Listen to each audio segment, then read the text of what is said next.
and welcome to Getting Your Money's Worth, the show that focuses on value. I'm Judith West, and our guest today is Jennifer Barrett, author of Smart Cookies: Guide to Making More Dough.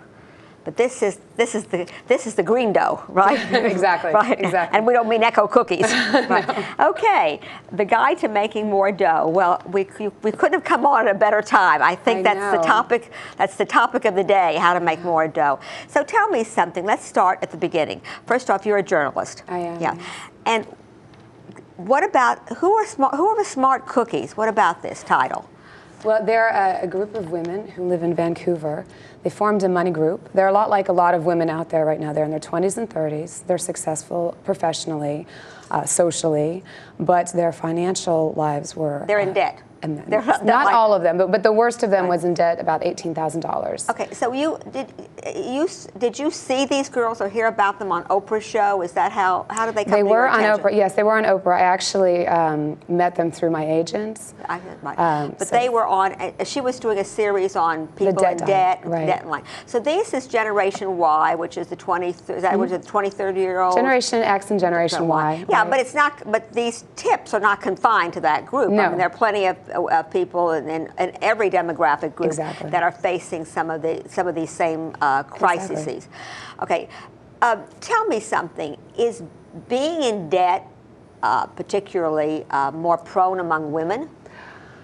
Actually, yes. Actually, yes. It's funny that you mentioned that because I was just looking at some research about that, and women do tend to carry higher credit card balances than men. And when we take on debts, it tends to be credit card debt versus, let's say, a mortgage or a loan to start a business. Right. So it's not the kind of debt that's likely to bring in revenue. No. It's the kind of debt that's likely to hang on and hang on, particularly if it gets to be, as the interest accumulates. Yes. So this is debt for what? Debt. Frivolous stuff, shopping? A lot of it is. Meals?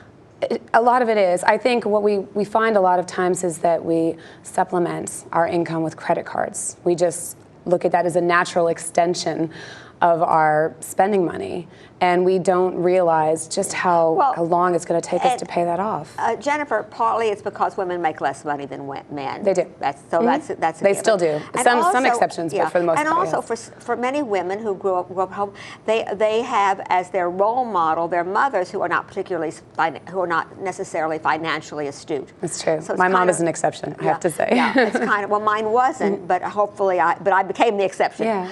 So hopefully. I say hopefully, but it's kind of an environmental, in the DNA kind of thing for women, and hopefully that's coming to an end. So so these women got tired of being in debt. Yes. And they resolved to take some steps to get out of debt. Exactly. So tell me something. What was the first thing that they formed a money group. How do you form a money group? Well, we give some specific steps in our book on how to do so. But now we have some people that don't have the book. So you meet some friends and you decide. You meet some friends. Well, what we recommend is that you try and find people who are in your peer group. And it sometimes makes sense to find people who are actually in your industry. Because one of the things we recommend you talk about in your group is how to ask for a raise, how to research what people make in your position. Okay, so, but to get started, you have to be pretty frank about what you're making and what you're spending. That's a very important step. Okay, so tell me, once the group gets formed, or even for people who don't want to form a group but want to do it on their own, what's the first step? Well, the first step is to add up the numbers. You have to pull your bank statements.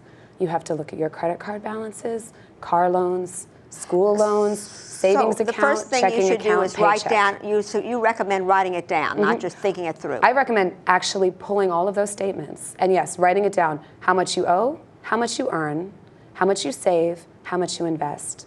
And you need to have those numbers in front of you so you have a realistic picture of where you are. So you're really looking at it in black and white. Yeah, you know, managing money is not such a rocket science. Why do people have such a hard time doing it? I think it seems very intimidating. And, intimidating? Yeah, and there's an entire industry that wants to encourage that because otherwise why would we pay them to manage our money?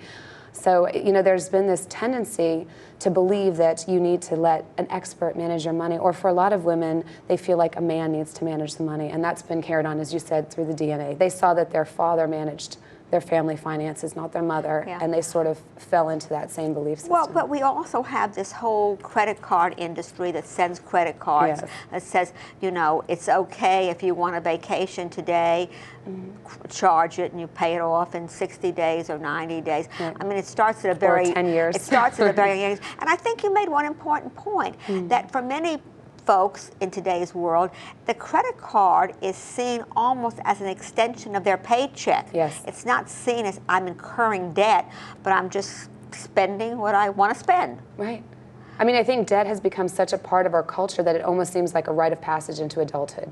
You just sort of assume that as an adult, you're going to have debt. You have a right to charge. Right.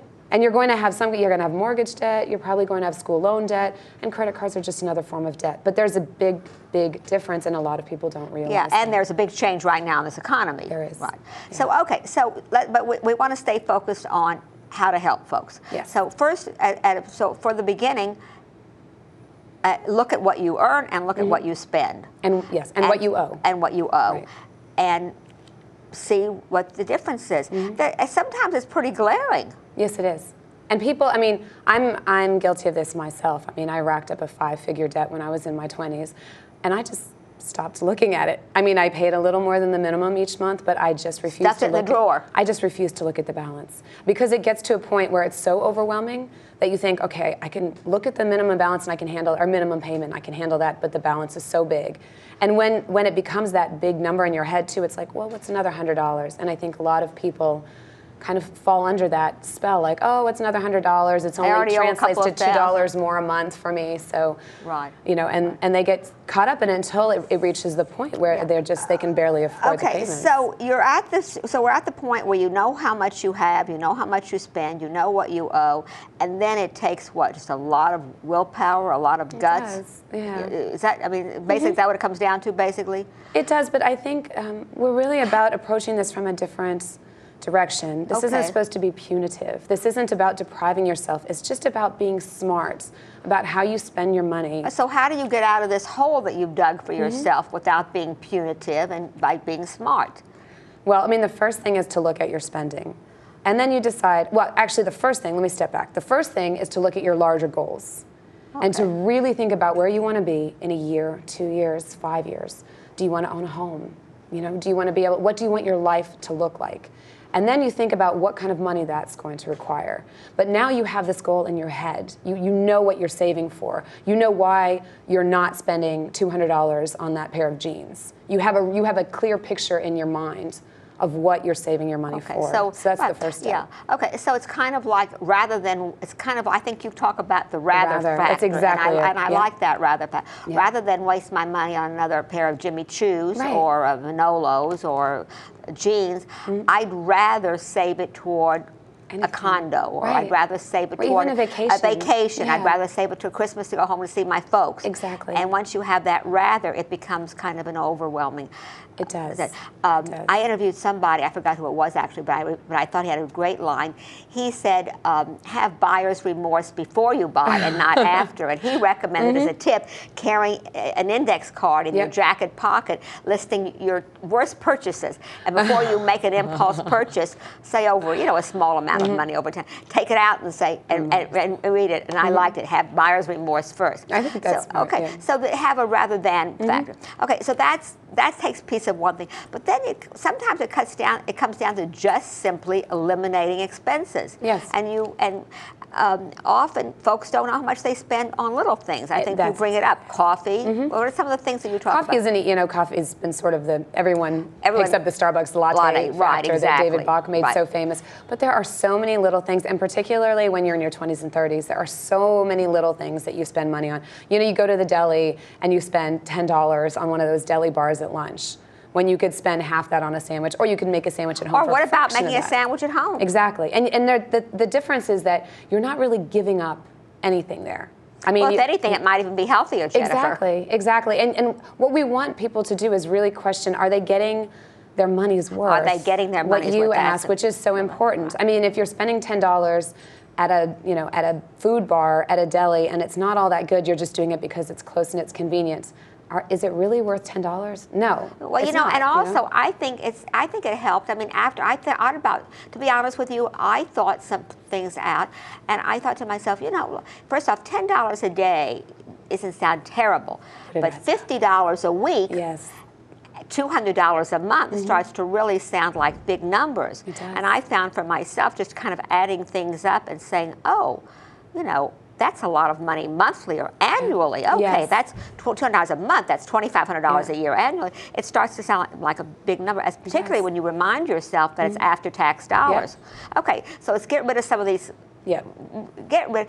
And it's not giving up pleasure. And I think I liked very much what you said about having dinner out. Yeah. Get together with a group of friends. What was your recommendation? It's like girls' night in. Make girls' night in instead of girls' night out. Yeah, because if you're going to see a bottle of wine, 2 bottles of wine. What's wine now in the restaurant? $10, $11, $12 a glass? Oh, a glass. Yeah, I was going to say. No, a glass, right. Yeah. You can buy a very decent bottle for $12, $14, which has 4 or 5 glasses in it. Exactly, exactly. And you're going out with your friends to be with your friends. Yeah. So to be at somebody's home with the same friends, it's really not much of a difference. And even I liked your suggestion. You suggested instead of having lunch, dinner out, have coffee out. Yep. That's a big thing. Or you go to the restaurant, but you just have a drink with your friends at the restaurant, or an appetizer, and then you go home and the truth of the matter is most women are dieting anyway, so it probably serves. I know. It probably serves exactly. Okay. Save money, lose weight. Right. Okay. So we have a goal in your mind, eliminate some extraneous spending.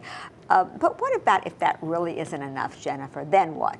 Well, I think something that's important to do is to automatically move money into a savings account, so you just learn to live on less, because you will adapt. I mean, we do adapt. Yeah, and what about this issue that you bring out, that women sometimes just don't ask for more money or get a better job or try to get a better job? A very good point. I mean, one of the reasons, and there have been many studies that show this, one reason why there's such a disparity in wages right now is because women aren't, well, I hate to generalize, but a lot of women aren't good negotiators, and they don't ask for the money. They don't ask for more money. Yeah, that a man at the same level would ask for, and that's been shown in study after study. I used to work for a company where if the boss gave women a compliment, I mean, it was mostly a female-dominated company. These women beamed. They were like thrilled. They got a compliment from the boss.